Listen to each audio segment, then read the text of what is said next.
Olá, seja bem-vindo a mais um Conexão HCI. No episódio de hoje nós vamos falar sobre prematuridade.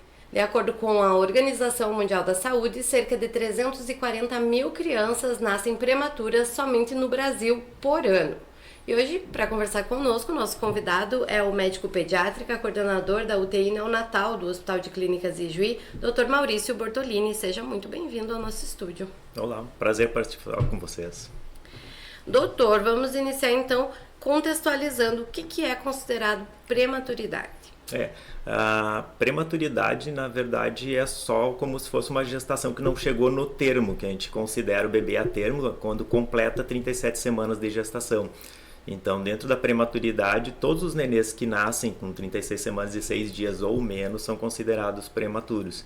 E aí varia um pouco o grau de prematuridade de acordo com o tempo de gestação.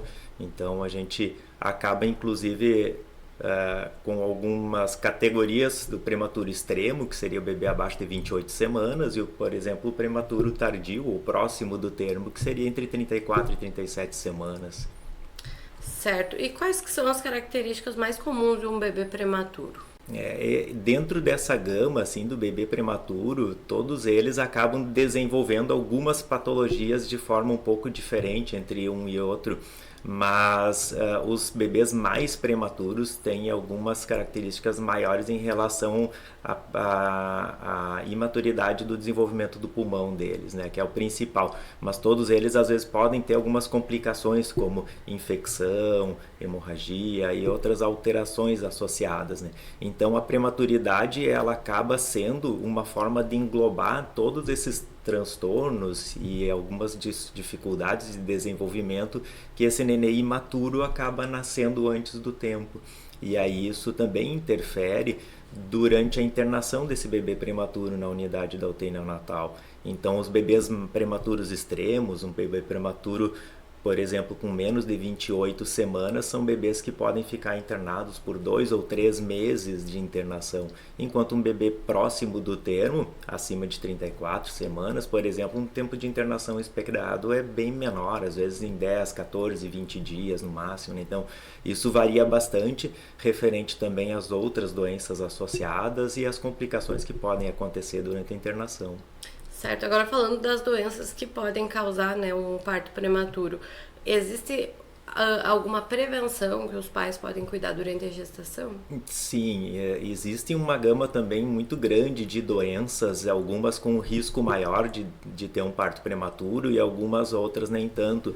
Em alguns casos existem doenças em que acaba se tendo uma certa previsibilidade da possibilidade de nascer prematuro, e nessas situações, quanto à atuação do período do pré-natal no acompanhamento obstétrico, mais importante seria uma prevenção do grau de prematuridade, ou seja, tentar o máximo possível levar adiante a gestação. Então, algumas doenças, como algumas comorbidades maternas, por exemplo, são causas que podem levar à prematuridade, hipertensão, diabetes gestacional, algumas pacientes desenvolvem pré-eclâmpsia, que é uma doença específica da gestação.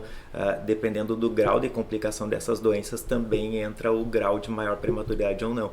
E tem alguns casos em que a gente não consegue ter essa previsibilidade. Então, às vezes, mesmo com pré-natal, bem acompanhado, acontece no momento de entrar em trabalho de parto prematuro, romper a bolsa antes do tempo, algumas outras complicações que podem provocar que tenha a necessidade de uma indicação de interrupção dessa gestação antes do tempo, né? Certo, agora explicando um pouquinho sobre a nossa estrutura, o nosso serviço ali no hospital. Hoje nós temos uma UTI neonatal de 10 leitos. Como que funciona, como que é o seu trabalho também como coordenador? Hoje na nossa UTI, os 10 leitos eles estão preparados para dar o atendimento do paciente desde um quadro mais leve até um quadro muito grave.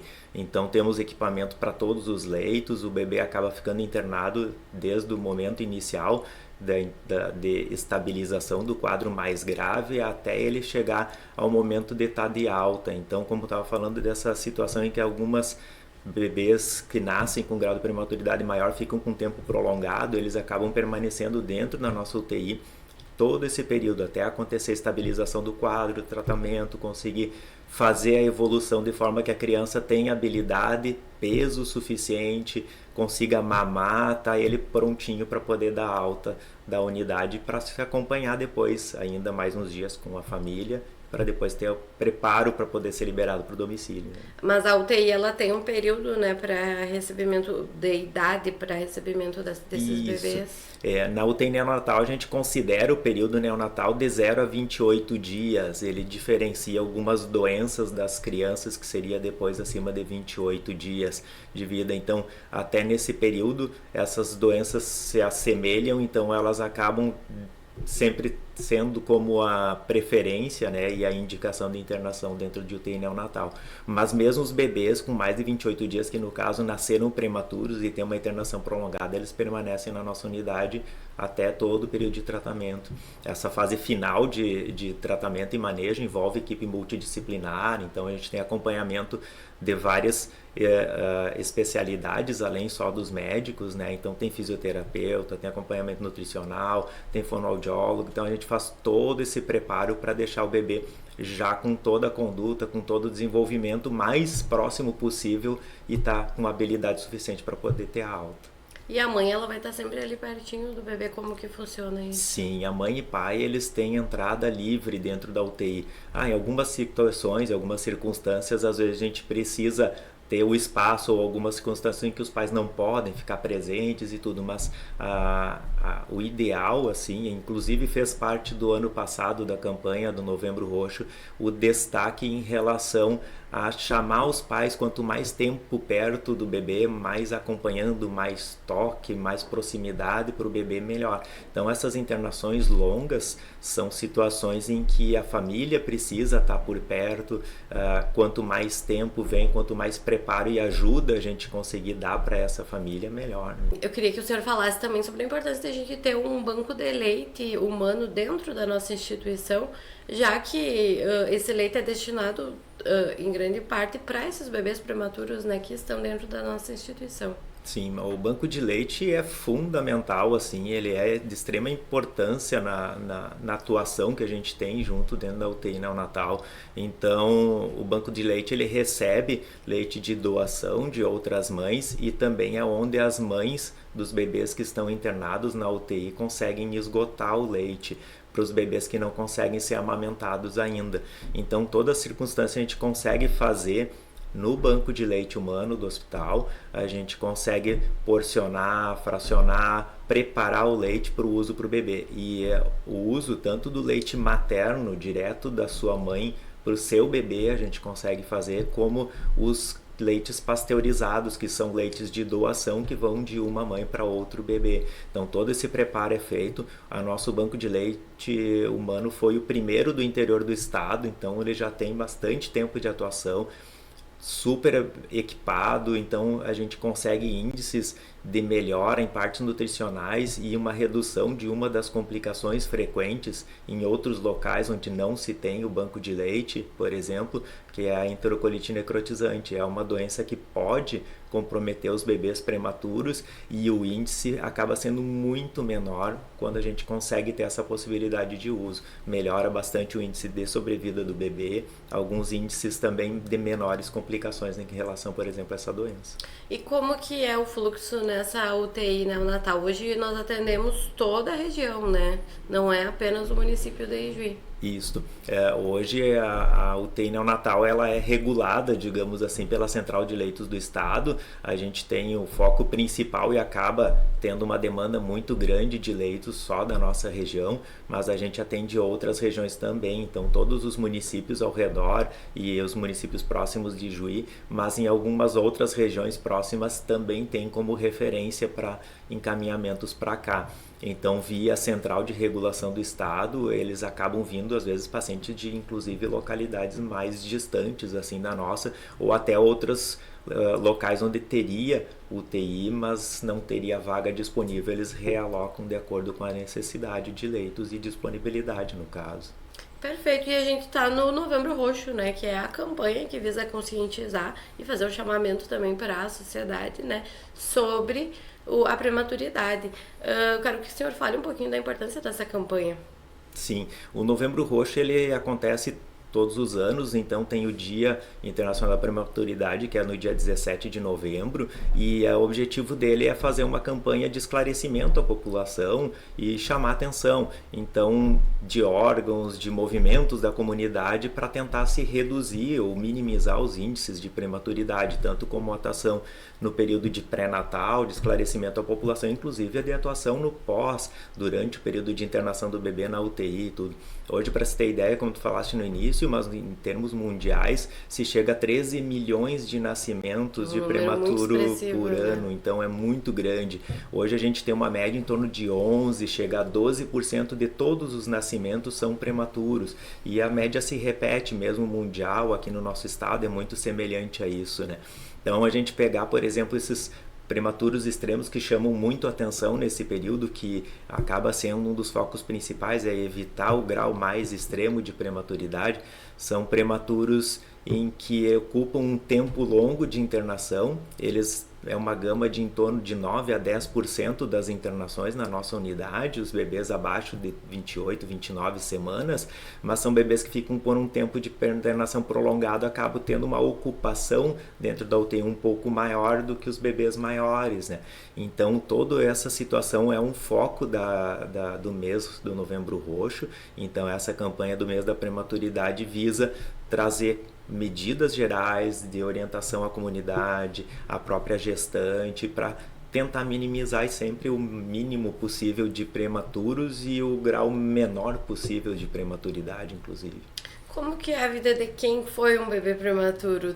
A pessoa pode levar uma vida normal? Ela tem algumas consequências? Como que é? O bebê prematuro também acaba levando, principalmente nos primeiros meses de vida, algumas peculiaridades em relação ao bebê a termo, né? Então o bebê prematuro precisa de alguns cuidados a mais logo após a alta, alguns exames complementares diferentes do que um bebê a termo. O bebê prematuro pode ter às vezes um atraso de desenvolvimento em relação à média, em termos de desenvolvimento de peso e estatura, por exemplo, de crescimento físico. Então a gente tem tabelas inclusive diferenciadas para o bebê prematuro, para a gente acompanhar os gráficos para saber se o bebê está tendo desenvolvimento adequado, indicações de vacinas diferentes às vezes do que o do bebê a termo, dependendo do grau de prematuridade, inclusive para uma prevenção de outras doenças que são mais graves no prematuro do que no outro bebê. Então doenças específicas de inverno, alguns cuidados especiais com a parte pulmonar do bebê, como o risco de bronquiolite, né? Então, são cuidados em que o bebê precisa de uma forma individualizada. A gente não consegue generalizar para todos os prematuros os mesmos cuidados, mas todos eles vão ter algum grau diferenciado que pode necessitar. Alguns bebês prematuros precisam de um acompanhamento maior por ter algumas chances de alteração de desenvolvimento cognitivo, algumas coisas mais adiante, né? Mas a maioria dos bebês acaba tendo uma recuperação muito boa e um desenvolvimento acompanhando depois em termos de faixa etária escolar e outras situações, acompanhando a população geral. Perfeito. Doutor, para finalizar, então eu queria que o senhor deixasse uma mensagem para quem,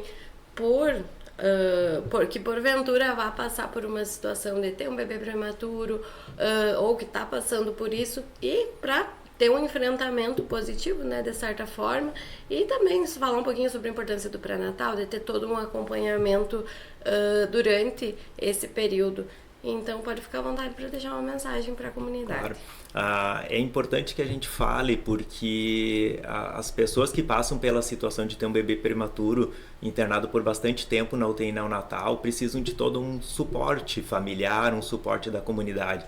Então elas precisam já desde todo o acompanhamento especial, quando a gente tem um diagnóstico ou uma possibilidade de um parto do bebê prematuro, que esse pré-natal seja diferenciado, que tenha um bom acompanhamento, que tenha um suporte da comunidade e da família apoiando essa gestante, o acompanhante dessa gestante, para que depois que nasça ela consiga ficar presente. Inclusive, como a gente falou, um tempo de internação prolongado, ela precisa de um suporte para que ela esteja presente na UTI, ela precisa poder ter o deslocamento para voltar, ela ficar bem consigo mesma, ela se sentir bem para poder dar um apoio suficiente durante todo esse período em que precisa acompanhar o bebê, e ela ter esse apoio para que fique confortável, preparada para o momento da saída, para o momento da alta tão esperada com esse bebê na hora de levar ele para casa.